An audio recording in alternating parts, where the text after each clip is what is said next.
Welcome to season 6 of The Breakthrough Show, Breakthroughs Around the World, conversations with 40 guests from 40 different countries, acknowledging our similarities, honoring our differences, and celebrating our connection. I'm your host, Jessica Dugas, the creator of the Breakthrough Show Network. For season 6, episode 14, I'm so excited to welcome back a previous guest of the show. He first appeared on the show with Truth Seeker way back in season 4, episode 12. And in case you missed it, I actually met him playing Minecraft with my kids. He's a student, gamer, and musician, among other things, and we're thrilled to welcome him back to the show today. Representing the country of France, please welcome Grégoire Lenain to the show.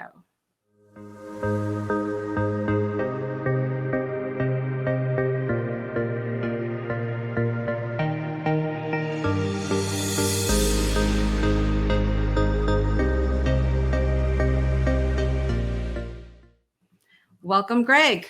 Hello, Jess. Good to have you back. It's good to be back. Yeah. Thank you for inviting me here. Absolutely. It's been a couple years. I can't believe how, time has gone really fast. I don't really know where it's gone. Yeah, definitely. Yeah. We met about like 4 years ago. No, maybe like three. Yeah, probably 3. It's been some time. Yeah, it's been a while, and it's so interesting how like we've kind of been able to maintain these relationships for quite some time, being so far away from each other in the world. It's definitely different now than when it was when I was younger, when we didn't have this social media thing or Minecraft or any of that stuff. I can imagine. Yeah.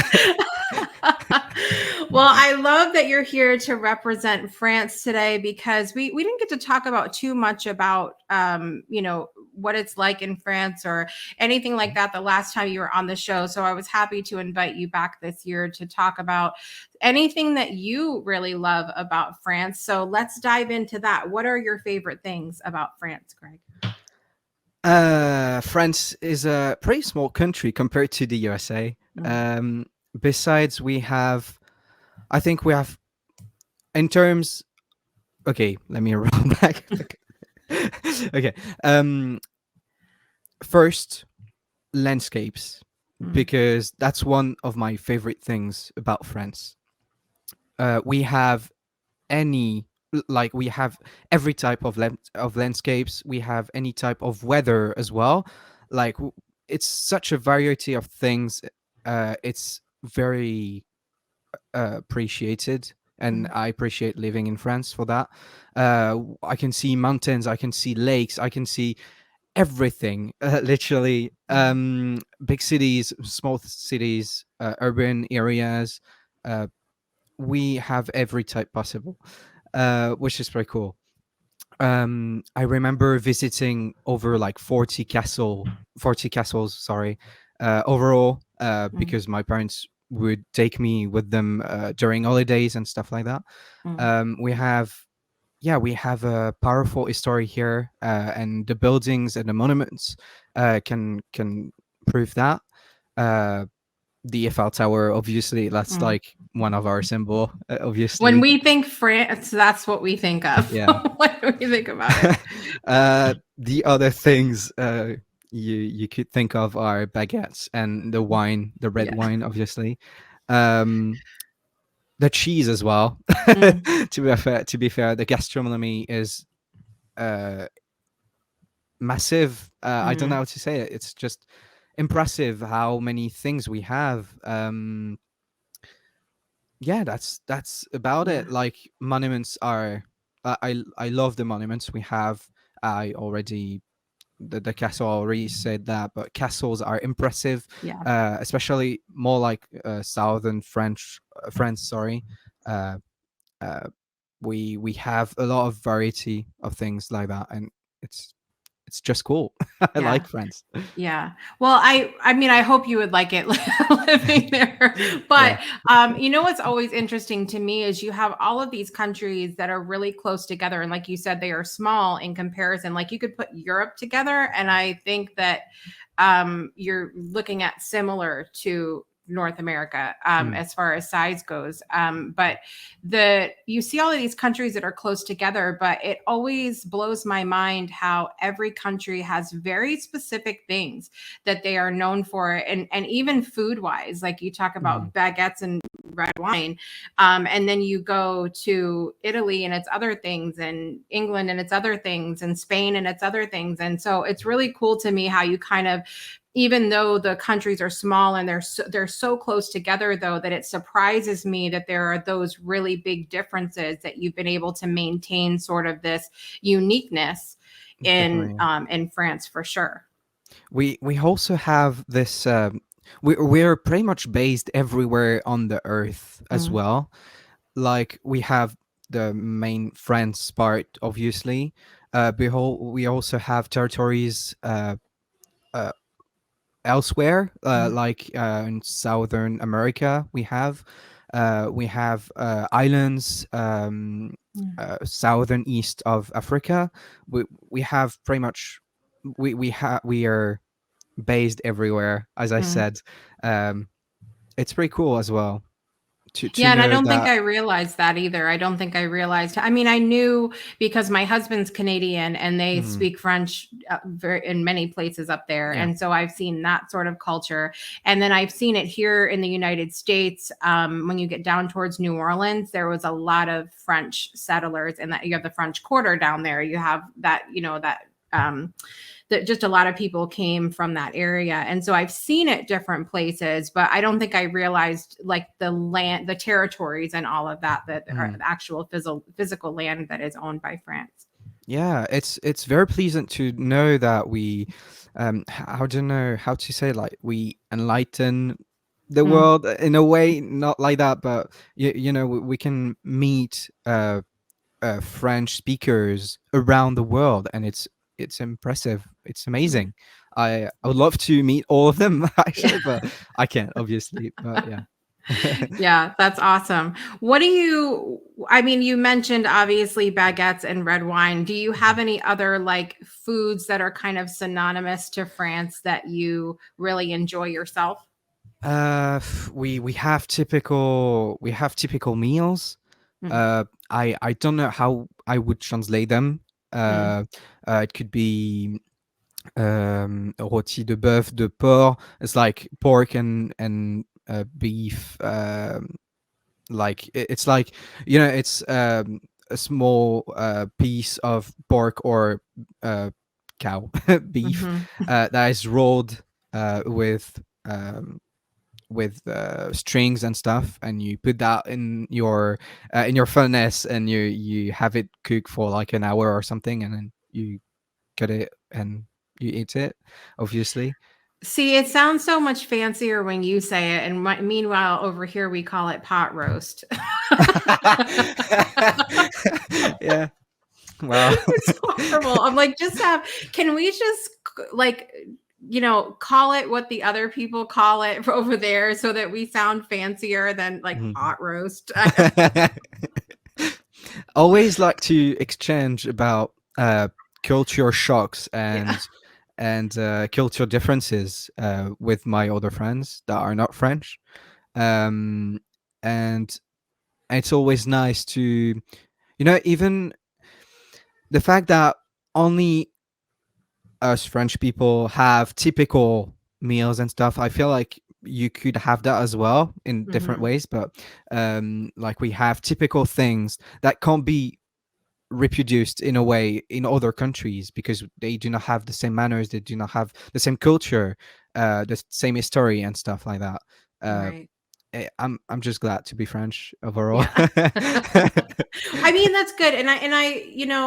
Every single person that has come on this season, even up until this point, and I look forward to the rest of the season as well. We're talking to 40 different countries this year, and every single person that comes on is so glad and honored to be part of their country. And I think that's what I really wanted to highlight, is that sometimes we get in our minds that a country is a certain way. Mhm. Oh. or that the people of a country are a certain way, and that's not necessarily the case. And obviously there's a lot of perspective to be had if you live there and you grew up in the area. That's what you're used to, and that's what you know, and you've come to love and appreciate about the area. Let's talk about any traditions that are particularly important in France. Mm-hmm. Um, we have, well, French is a Catholic uh, Mm-hmm. country at the origin, so we obviously have a lot of culture influences due to Catholicism. Mm. So we have all kinds of fests for Easter, for Halloween, Yeah. for, even though it got a bit like obviously twisted, for Christmas as well, obviously. Mm-hmm. Um, um, we have, I don't know, we don't do much. We have big meals, especially for Christmas and I think Easter. Otherwise, we're pretty simple. But we do share with our families in these big meals. Mm. Usually, I go up in Normandy uh, to see my family and share the meal with them, especially for Christmas. We celebrate Christmas every year together, uh, which is a really nice feeling to be Yeah. surrounded and stuff like that. It's pretty cool. Besides that, I can't say we celebrate other things Mm. much, but we have this already. So it's good. Yeah. Now you mentioned the being based in Catholicism. Mhm. As far as diversity goes, I know that you mentioned diversity of language. Mhm. Do you see, even though it may be based in Catholicism, do you see other diversity of other religions and races, and what do you see as far as diversity in France? We have um well, first, we have some. Never mind. How can I put this? um, okay, so we have Arabian Mm-hmm. countries, from people from these countries, coming in France, Mm-hmm. uh, and it's really nice because it creates variety in the culture as well. Uh, like you can see Moroccan meals that you couldn't see like 20 years ago. Mm-hmm. You have Indian food, and not only food, but just, I don't know, the feeling of everything is different now. Yeah, we can really feel that things are changing in a good way because we're Mm. accepting more people. We're open to everyone, or depending on people, Yeah. most people, I guess. Uh, but yeah, it's great to see everyone coming to France and just like enjoy our country, and I mean participate in the culture and create culture itself. I guess Mm. we're seeing a story being written, so it's just nice. Yeah.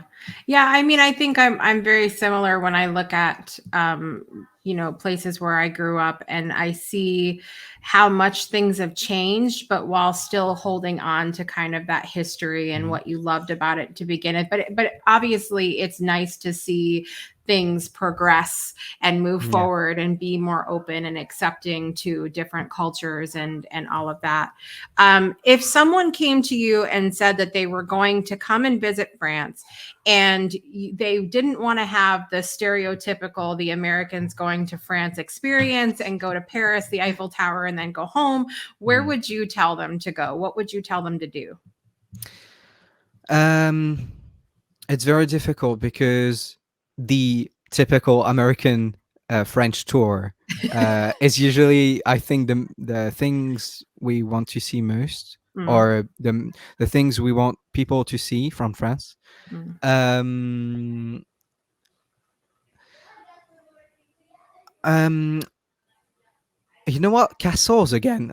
To yeah. be honest, no, no, for real. It has such it had a good impact on our story. Well, maybe not monarchy, but um, I don't know. It created so much, and it made us who we are Mm, now. it created a story, and I mean, it's just nice to see a good castle as well. And not only like the typical four towers, big walls and stuff like that. Some of them are really, really fancy, and people need to see that as well. Mm, absolutely. Absolutely. I will agree. Well, breakthroughs are about more than you might think. They're about discovering who you are, digging deep, reaching to the core of your soul. They're about healing. Healing yourself, understanding your beliefs, creating a ripple effect. And it's not just those initial moments that matter. It's about using them to bring more joy into our own lives and the lives of others. It's about having fun, letting loose, enjoying every moment life has to offer. It's about finding a safe space. It's about creating connection.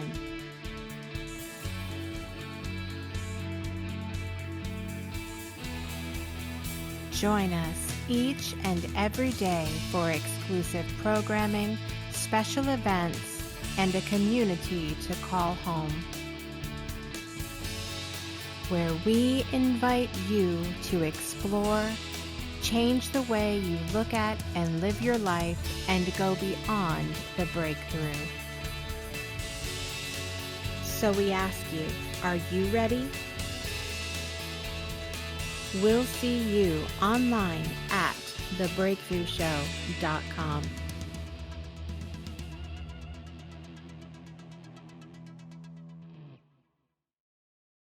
Well, I would love to get into a little bit of your story. We got a minute to catch up before we came on today.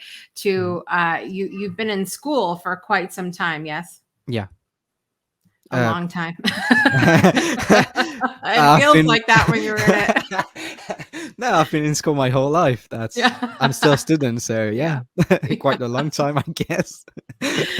Yeah, I love it. And so tell everybody what you're studying and why you're passionate about that. Okay. So I'm passionate about computers in general. So I study computer sciences, leading towards cybersecurity next year and in 2 years. I was okay. So I've got the big diploma called the baccalaureate in France. You do that when you're 18. Sorry, and then you move onto university or higher studies, basically. I got into university for 2 years studying computer sciences as well as mathematics, physics, and chemistry. I didn't like it much because the whole context wasn't really what I was expecting.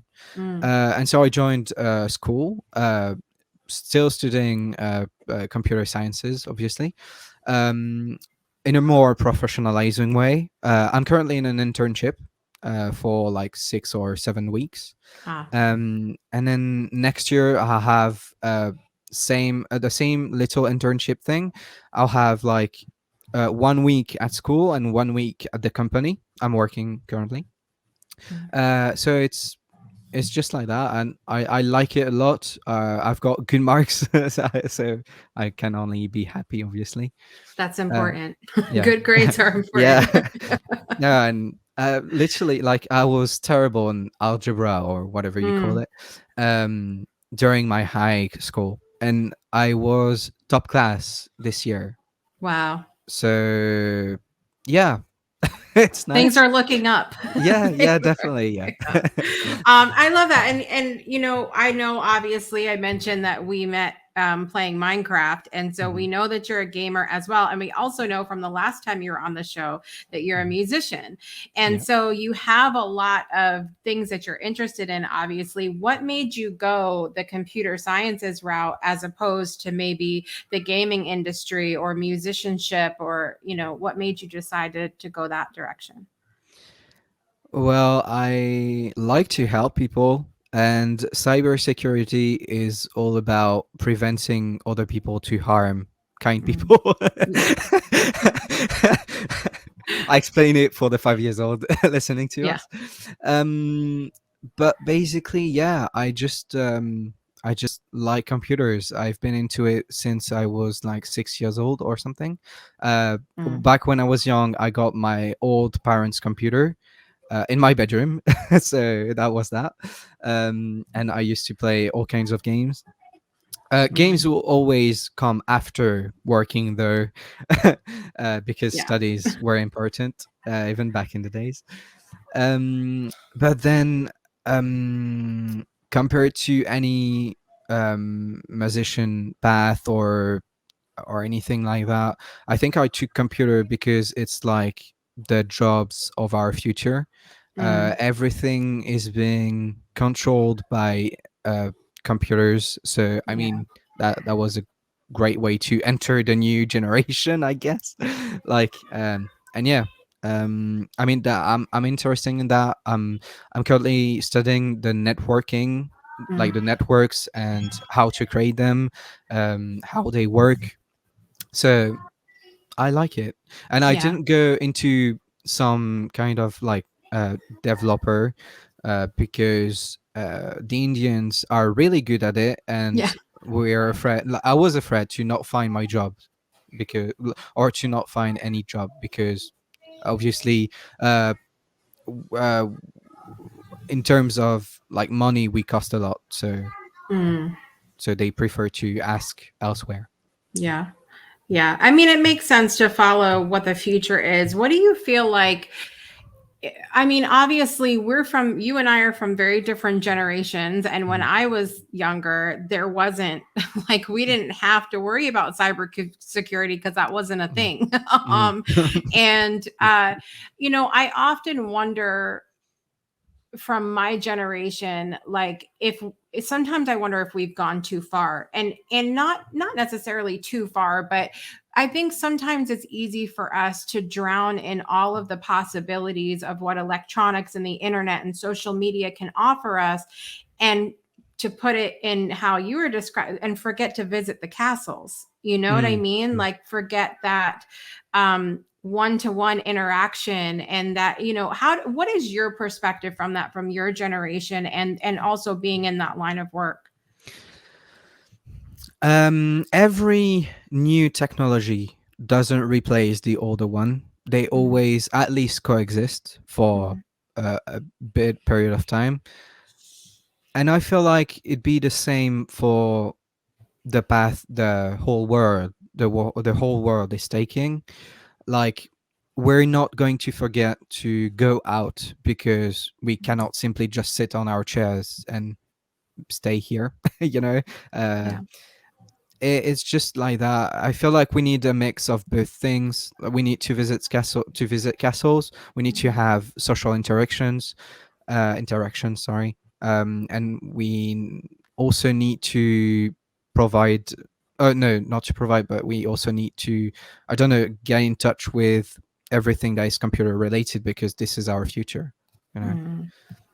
Yeah. this I is mean, how I think I see I things. agree. Yeah. And I wish that, because I think, and especially being a parent, I can see Mhm. how easy it is for people and the kids to, just be excited about the next new thing Mm, on their phone or the next new game or whatever, and we're not going outside as much as we used to, like, there, mm, because for me there wasn't another option. It was go outside and don't come back in until the lights come on. Like, get outside and play.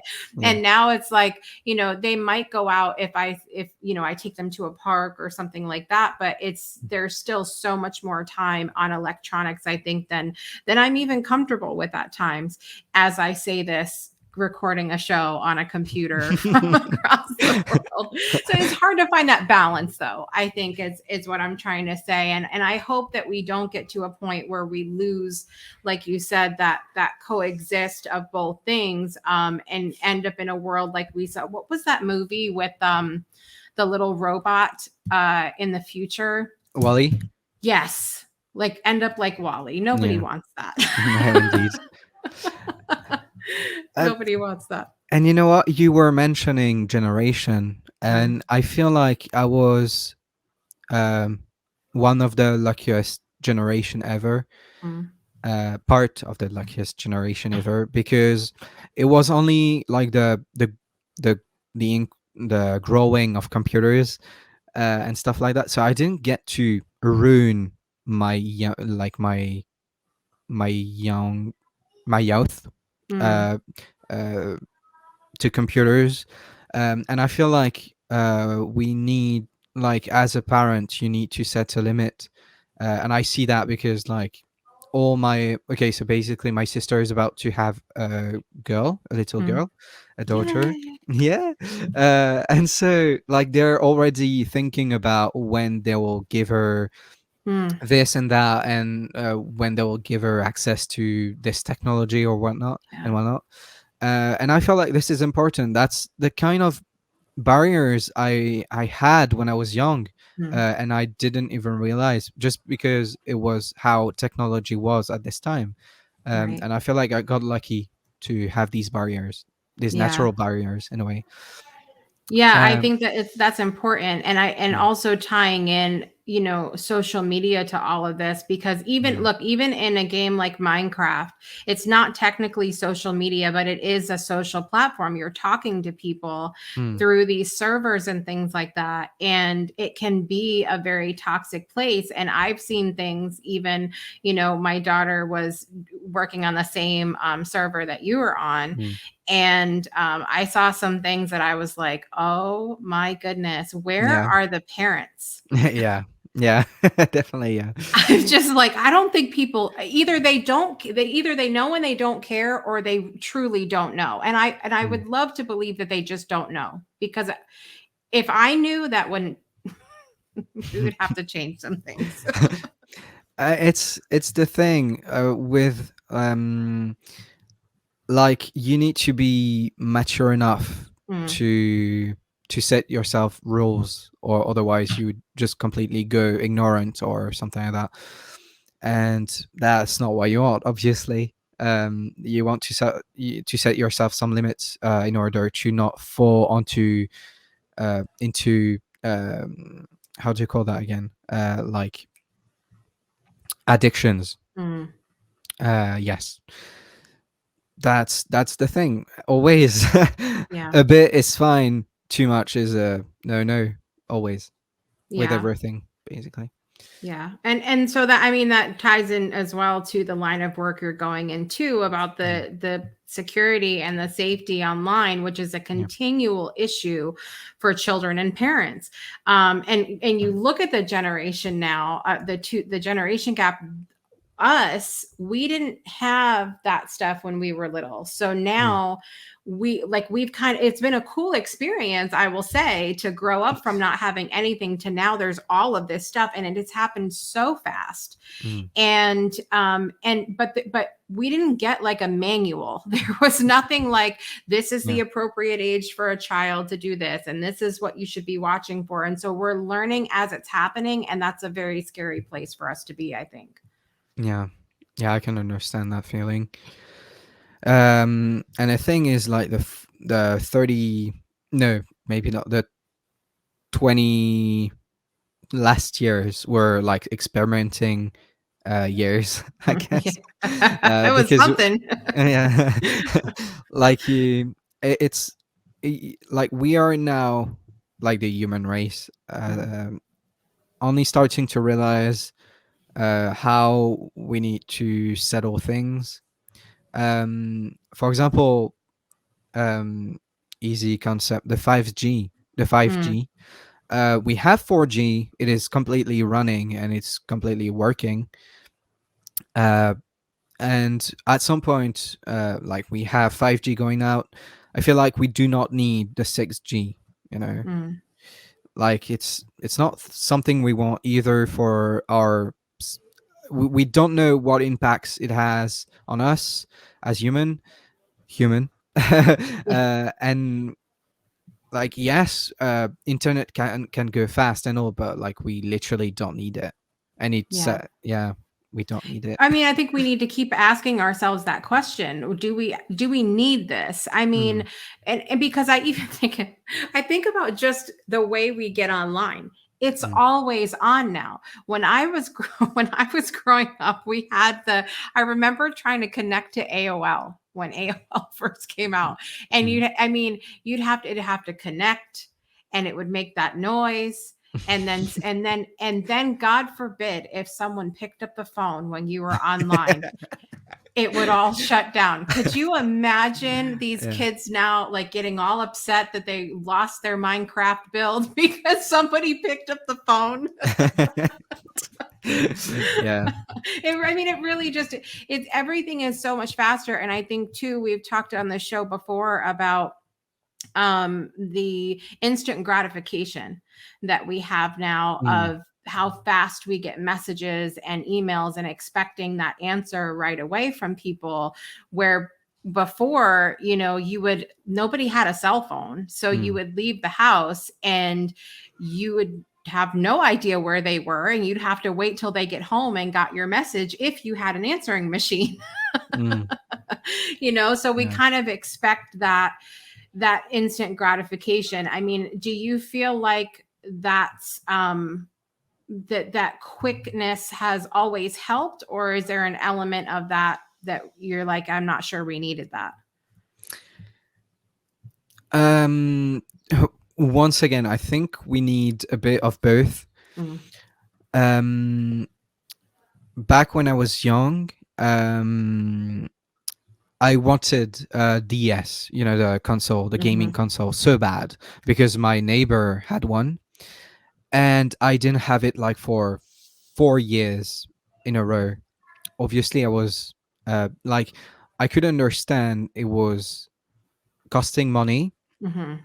Uh, but then the fifth year, I received the newest DS. It was the DSi at the time. Yeah. It was allowing the user to take pictures.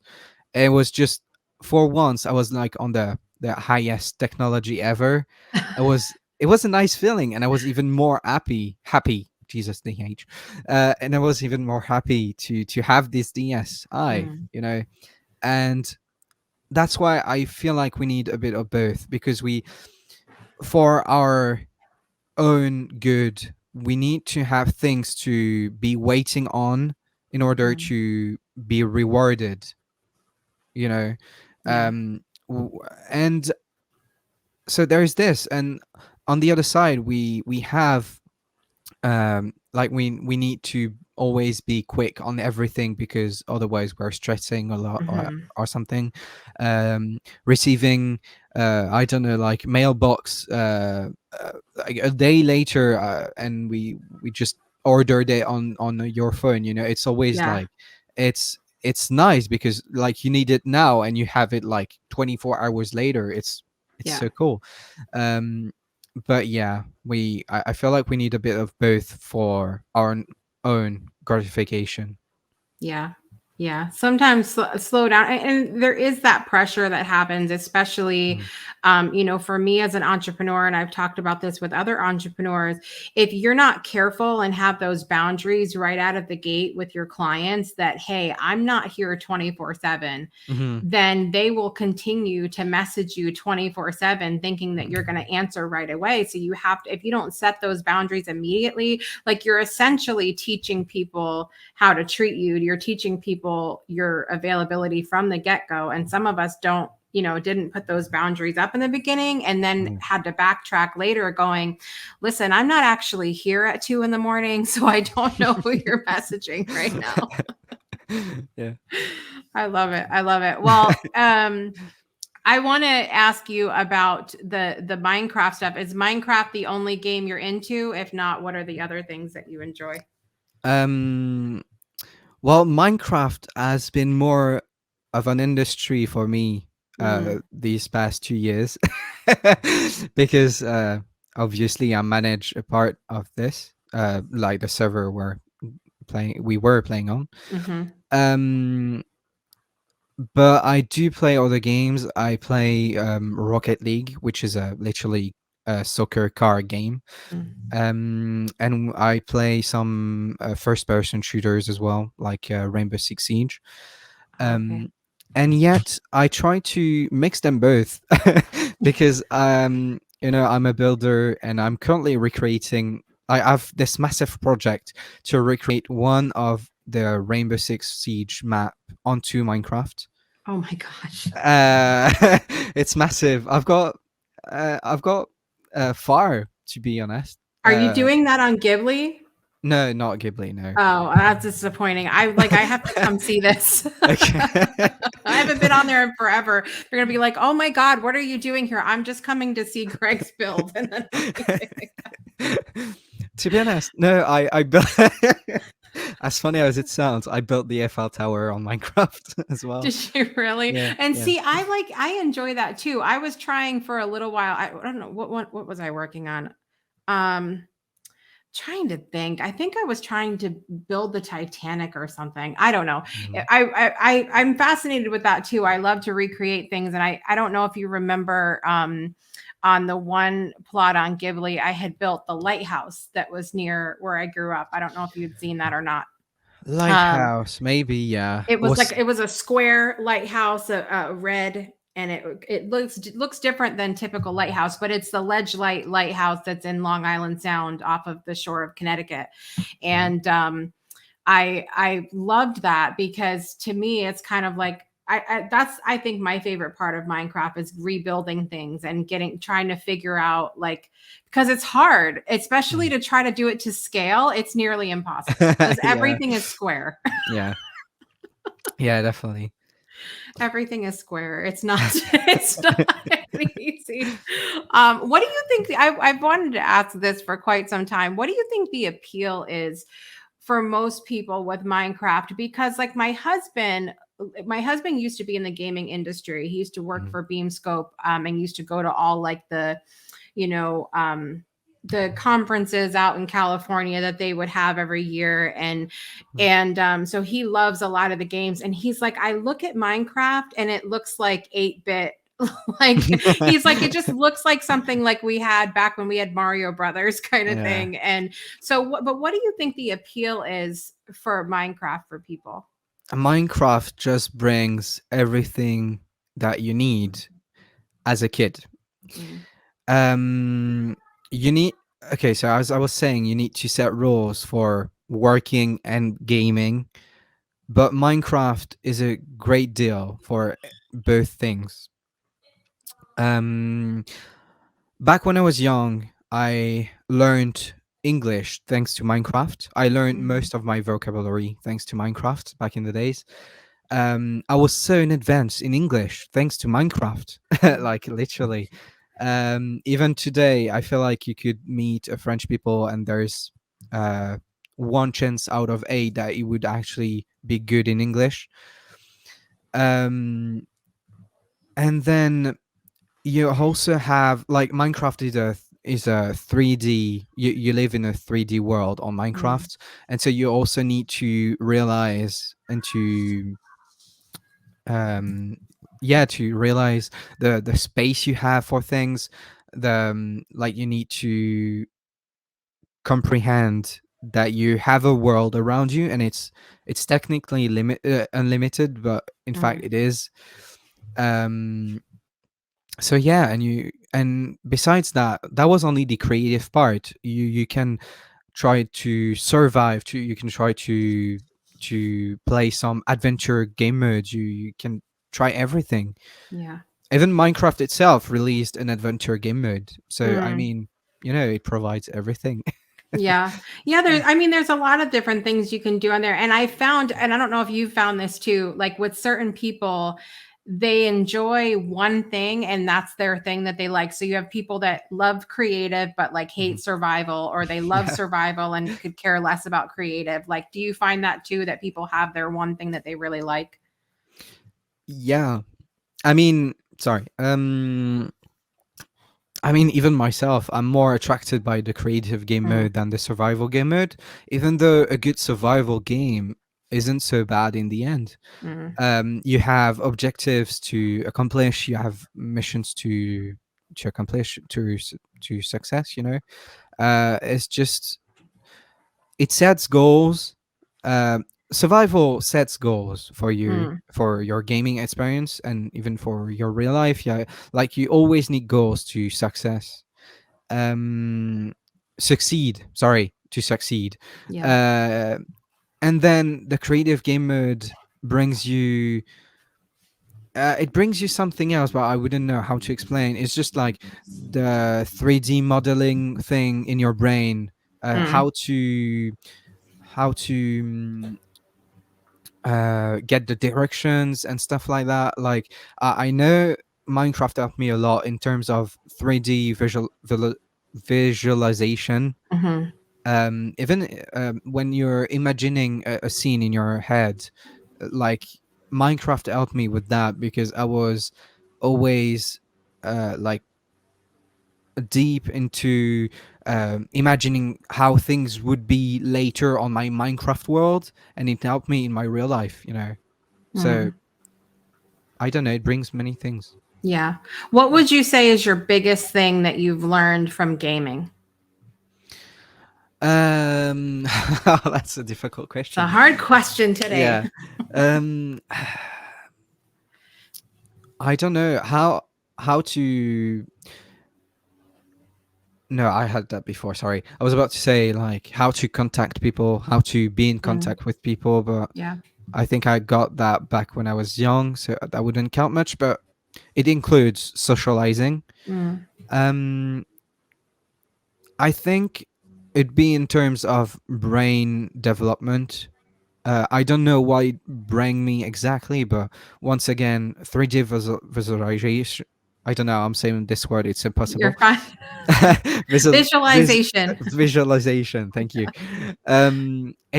It's really important. I can see that with my sister. Like she Mm, cannot even right left. It's not really completely uh,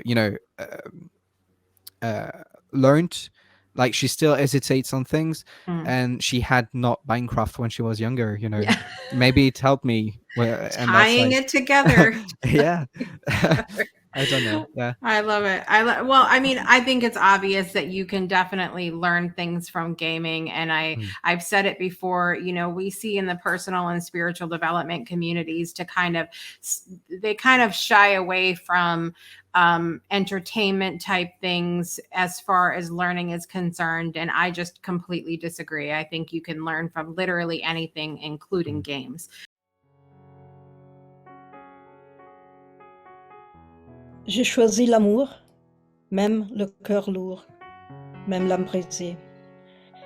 J'ai choisi l'amour parce que le monde est déchiré. Pas juste mon petit pays, où je suis plutôt en sécurité, où je suis plutôt bien, mais le monde tout entier, chaque jour.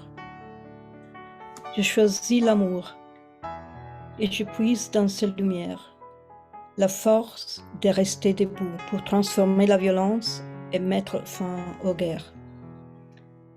J'ai choisi l'amour pour que nos enfants soient saufs, pour que nos amis soient à l'abri, pour que nos frontières s'ouvrent. J'ai choisi l'amour, même le corps lourd, même l'âme brisée.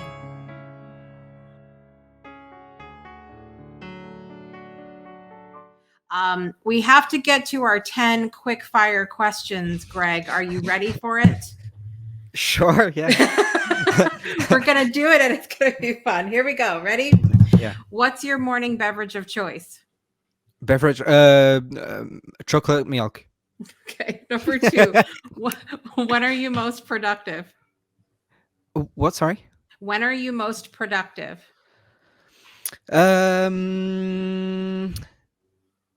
I truly have no idea. After a good night of sleep, I guess. There Yeah. you go. All right. Number 3. What season is your favorite? Winter. Number 4. What's something you're learning right now? Cultures. That's a good one. Number 5. What were your best and worst subjects in school? Best subject. Sorry, probably English. Worst subject, French. What? Yeah. I shocked. All the people of France are shocked right now. What way to represent, Greg. All right, number 6. What scares you? A noun. Mm. Number 7. Have you ever been in love? Yes. Number 8. What inspires you? What inspires me? You know what? Success and greatness. Mm. I'm looking for those two things when I put myself onto something. Mm. I love it. All right, number 9. We may have already answered this, but how do you enjoy your downtime? My downtime time? Like What is it? Sorry. it's spare time. When you spare have time. nothing else to do, what do you do? Video games, obviously, and Minecraft. Yeah.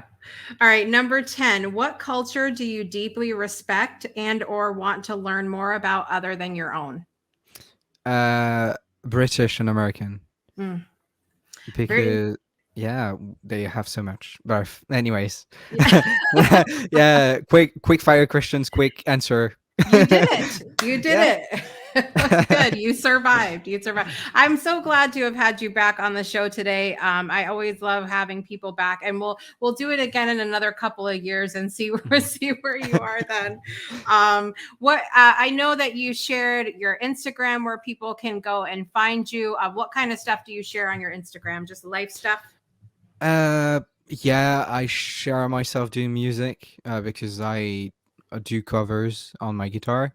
And other than that, landscapes and especially sunsets. Hmm. Yeah. I love it. I love it. Well, I'm hoping one of these days I'll get over to that area of the world, and you can show us a castle. You can show Yeah. us a castle. It'll be great.